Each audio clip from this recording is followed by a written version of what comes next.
Welcome to the Back to Me podcast, where we help multicultural incoming freshman women and men manage their entire college experience throughout post-graduation to successfully transition into entrepreneurship and corporate workspaces as new hires. Back to me. Oh, I turned it around. I'm back to me. I finally figured it out. I'm back to me. So when you think you have nothing, back to me. I go back to me. Yeah, I'm back to me. Hello, everyone. It's your host, Yoli Tamu. As many students continue to suffer as a result of the ever-changing dynamic of education, more and more students of color are seeking a safe place of refuge in their classrooms. In today's episode of our third annual Divine Nine series, How Sororities and Fraternities Support Mental Health Awareness, we are joined by Kary Pounders, Spring 1989 Initiate Tau chapter member of Omega Psi Phi Fraternity Incorporated. This restorative justice teacher with the Black Student Achievement Program, known as BSAP, at Manual Arts High School in Los Angeles, California, has also served as an educator in Lynwood and Compton. Mr. Pounders discusses the imbalance and lack of fair opportunities available for students of color in our communities today. Find out how you can still weather the storm and become who you were meant to be. Enjoy. We are in our fourth week in the Divine Nine series, and I'm so grateful to have with us someone that I met recently and just loved his energy. He is representing the Tau chapter of Omega Psi Phi Fraternity Incorporated, Mr. Kary Pounders. How you doing? Very well, very well. How are you? I'm so good. So glad to have you with us. We just came off of a very interesting trip, an HBCU college trip in Atlanta. Yes, we did. Good trip. Good trip. Yeah, it was. It was a good time. We found, I don't know if you felt this way, we found that the students just had a glow about them. They just looked different when they came back. Did you feel that? We did. Not only that glow of being tired. Yes. Worn out. Because, it's been, a couple weeks now, and I've still been asking some of them, like, hey, what did you really think about the trip? And they were like, wow. And their eyebrows, they do brighten up. It's like, man, that was great. Several of them were like, this is the first time I've ever been on a plane. First time I've ever been away from my folks. First time for this. And even today, a student was mentioning the fact that, they could feel the togetherness on being on the campus and how important it was for each other to be there for one another. So it was a powerful trip, and I think they got a lot more out of it than, we kind of know until you really start talking to them about it. Right. That's so good. And I told you that I was so glad to meet you because you stood out when you just took it upon yourself. You're representing Manual Arts High School, and I was representing City of Angels, and you just took it upon yourself to come and introduce yourself to our young men. That was fantastic. It's the small things. You know what I mean? Yeah, they make a big difference. It sure does. So now that trip was sponsored by BSAP. So can you tell our listeners what BSAP is in LA Unified? So LA Unified have BSAP program, basically Black Student Achievement Program.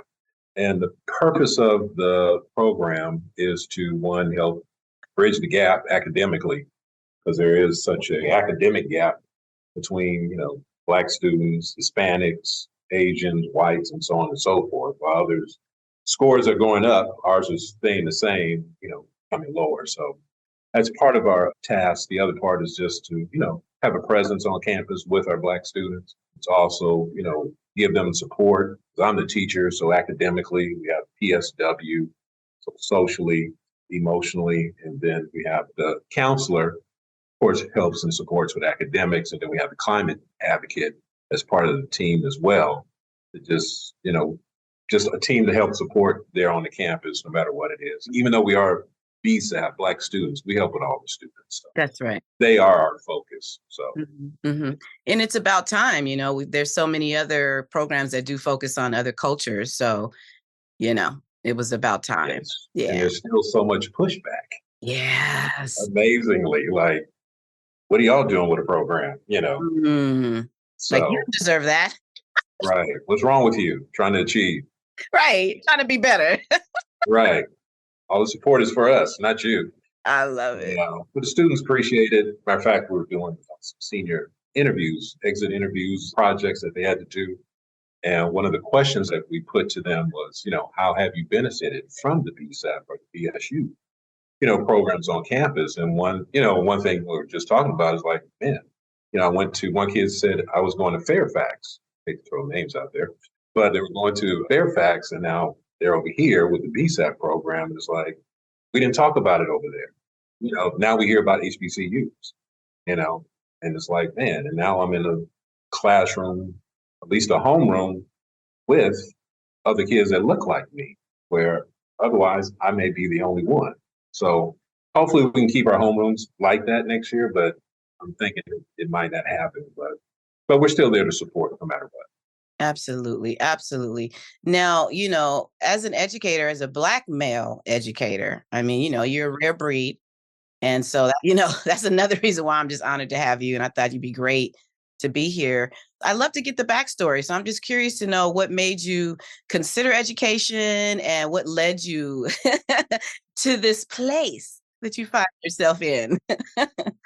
Well, to be totally honest, somebody just asked me that not too long ago. And I had no plans on being anything in education. I got my degree in accounting. And then when I came home, I went to Prairie View. When I came home, I'm looking for a job. And my mama was like, it's time for you to get up and go do something. So you can go sub until you find what you want to do. So I started subbing in Compton. And it was fine because, I didn't want to go back or school I didn't like. I was like, okay, I'll see. I'll go someplace else. But then I started going back to school and getting my credential, working on it little by little, but still trying to find other things to do in the meantime. And actually, I just started liking it. I like the interaction with the students, and just hopefully make a difference in somebody's life. Can't reach everybody. And I tell them all the time, I may not be the teacher, and that's okay as long as you get one that is for you, that will make a difference for you. So I just liked it, I just started enjoying it, the interaction and everything. And here I am, some odd years later. You're still with it, hanging tough. Still with it. Yes. Now you're a dad, right? I'm a dad, 4 children. 4. 2 boys, 2 girls. My oldest son passed away 2011. Oh my goodness. My goodness. Condolences. But I'm thinking as a dad, there's that, right? You're a nurturer. You're a natural nurturer, would you say? I like to think so. Men do nature nurture, so yes. May not always be the smoothest and the softest, but we all serve our role. But yeah. That's fantastic. That's fantastic. I mean, these are important traits, because you wonder, like I said, it's rare to see a Black male educator sticking it out because you've been in the district for a long time, For a while now, yes. So it's definitely something that's pulling on you to keep you here. Both of us, we've both been in this educational game with the district for a long time. Now, I'm just thinking about the current state. We touched on it a little bit with BSAP, but as you know, the current state of education is just, wow, it is going through turmoil. I mean, COVID, between, just like you said, just the rate of how young Black students are doing, or just people of color, how they're doing, homelessness on the rise. There's so much going on that's contributing to education or the lack thereof. So, how do you feel about it? And how do you believe it's affecting our young people of color today? And just, what do you see or what do you think we can do to improve our situation? Well, I think one, I've always heard for years, and I'm sure you've heard it and others, education starts at home. And there's just one thing that we do not, as educators or anybody, we have control over. And, from the time a kid enters nursery school, preschool, pre-K, elementary, you inherit all the things that they've been exposed to or haven't been exposed to, all the trauma that they've been through, and our goal is to try to educate this child through the years that, middle school inherits elementary, high school inherits middle school. And, I'm at a high school, so we've inherited all those things. And for us to try to change and shape these kids and try to get them perfect, it's a difficult thing. It's very difficult. But, overall, I just feel that education itself isn't fair. I always feel that, kid in the worst situation versus the one in the best situation should have a fair opportunity. Obviously, I won't just say because they're rich, but kid who has the support at home, kid who has, been exposed to so many things, has been traveled, been around, just whatever it may be, to the kid who just, man, I got all kind of trauma. folks are poor, I'm homeless, I'm this, just, keep adding the things on there. They need more support than that other child. And the support isn't there the way it should be. Or if it's, if we get it, you have to go jump through so many hoops to get it for him or her, should I say. And I just think people of color and people who are just not well off, period, no matter what color you are, it's have it worse. And those, like I say, of color, black, brown, it's just worse. Yeah, all the way around. And I'm just thinking in our district, there's been a lot of conversation around unconscious bias to try to, wake teachers up, or anti-racism, all these little phrases they done come up with, Yes. to wake people up.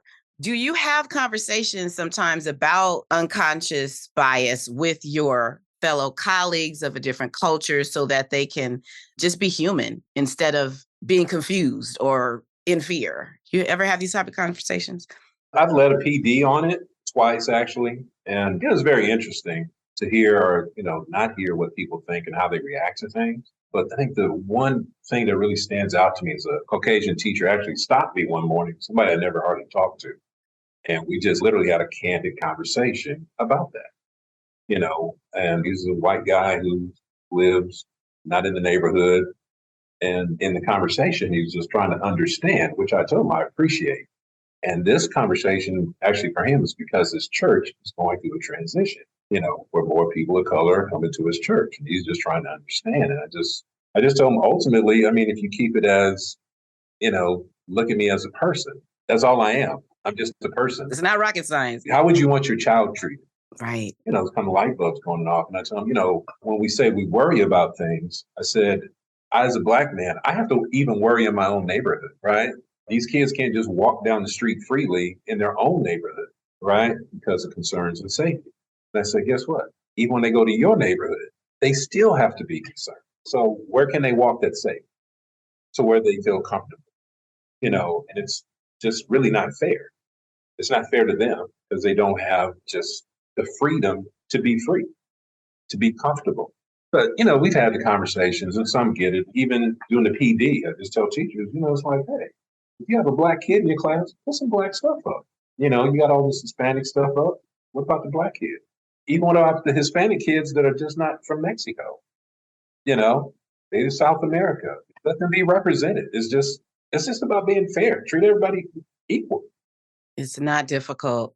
It's like it really comes down to just fear. Is underneath it all, and unfortunately, that's the society we're in. Fear. It's a fear-based society, unfortunately.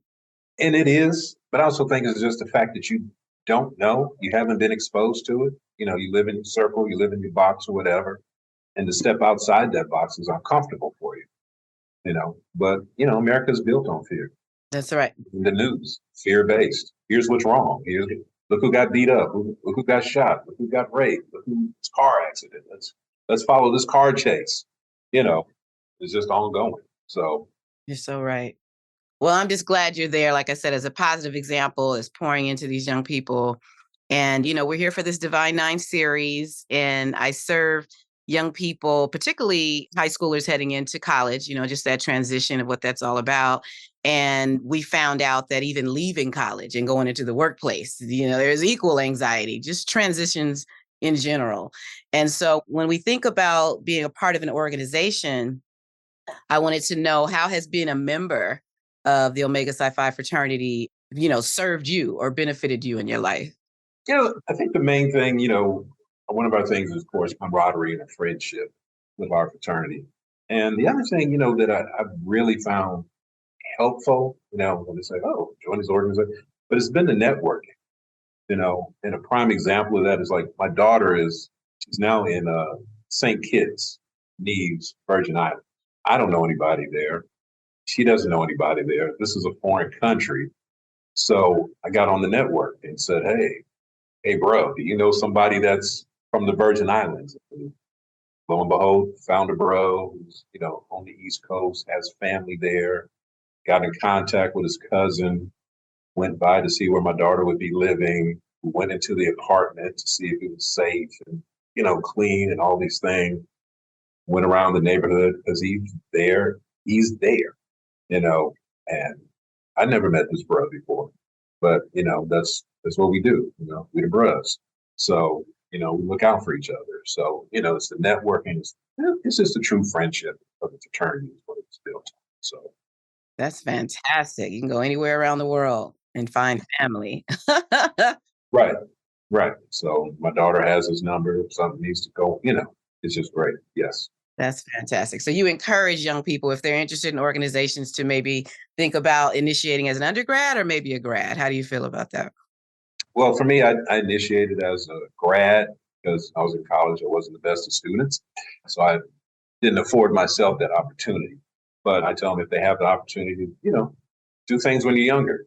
If it's there to do, enjoy college life, which is a part of it. So you can join fraternity or sorority as an undergrad, do it. If not, then Omega's not going anywhere. You can join after once you get your degree and everything.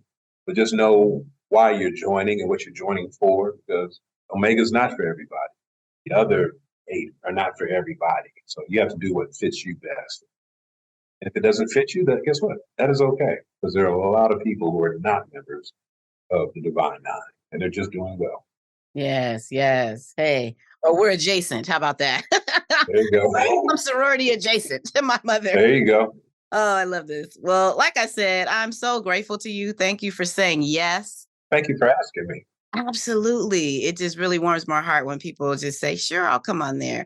So we love to wrap up with final words of encouragement. I mean, you've been encouraging, but if there's any final thoughts for that young person that's listening, that's, just in the midst of finding their way and just navigating through this educational system, life, what kind of advice can you leave us with? I think the first thing I want to say, do your best. When I was growing up, there was, my parents wanted me to do well and stuff, but they never was like, I want you, do your best. I didn't get that. So do your best, try your best. And that's it, because the better your grades, the better your effort, the more it carries you along the way. Because, you think as a kid, the student that has straight A's versus the student that has straight C's. Straight A's have more opportunities. They have more choices, right? You don't want to limit yourself. Next thing is to venture out, try things. You don't know what you like or dislike until you try it. They see it, may not even want to do it, but guess what? Try it. Don't be afraid. Fear is a mind killer. Get out there, try it, go places, see the world. I just got back from Alaska, and it was just like, man, beautiful country. I never thought I'd be in Alaska. I've been to Germany. Just go, to venture out, to see things, to other people, other cultures, because everything in America is not the same in other parts of the world. Mm-mm. Not at all. Go to Canada. It's one of our borders. Just go and do. And it's okay to be afraid. With a kid today, it's funny, 2 days in a row about some students, seniors, getting ready to go away to college. And they're like, man, I'm afraid to go away. I'm like, I was afraid too, but I didn't realize how afraid I was until I was left. And I didn't know anybody, but I adjusted, and guess what? I survived. That's right. That's good stuff. That is so good. You said fear is a mind killer. Is that what you said? Woo. That's powerful. That's good stuff. So now I appreciate you. And if, folks want to get in touch with you or find you online, or maybe if you want to share an email, you're such a positive mentor. You want to share some contact info? I mean, they can use my LAUSD email, Kary.Pounders@LAUSD.net. That's KARY .Pounders, POUNDERS @LAUSD.net. Love it. Okay. Well, thank you so much, Mr. Pounders. Appreciate you Thank so you. much. Thank you. Thank you. Yeah. Yeah. Well, you take care of yourself, and I'll be in touch with you very soon. All right. Well, All right. take care. Take it easy. Thank you for joining us. In spite of the obstacles, remain fearless, seek mentorship, and always do your best. For more information about other episodes, remember to subscribe to the Back to Me podcast, College and Beyond. I'm your host, Yoli Tamu. Leave a review at the end of this podcast, and if you would like to learn more about other special events, join the Back to Me podcast Facebook group, or simply text Back to Me to 833 206 4565. Until next time, be well.